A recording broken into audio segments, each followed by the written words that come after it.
السلام عليكم. يلا النهارده نعمل صينيه الجلاش بالسمنه البلدي. عندي نص كيلو من الجلاش هقسمه، هحط نص تحت والنص التاني هيبقى من فوق. اول حاجه كده انا بحط طبقه، ما بين كل طبقه وطبقه من الجلاش بسقيها، بحط لها سمنه بلدي او اي سمنه انت حباها. وحطيت عندي مكسرات زبيب جوز الهند وفول ورشه من القرفه، وكمان حطيت حبة من السكر، حاجة بسيطة. بعد كده حطيت الطبقات التانية لميت كل الورق اللي كان بره على الصينية بتاعتي، وهنزل بورقة كمان وادخلها واحاول ادخلها زي ما احنا شايفين من تحت كده في الصينية.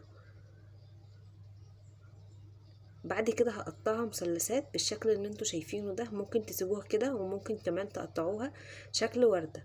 حاجة بسيطة قوي ممكن تخليك شكل الصينية بتاعتك تبقى حلوة.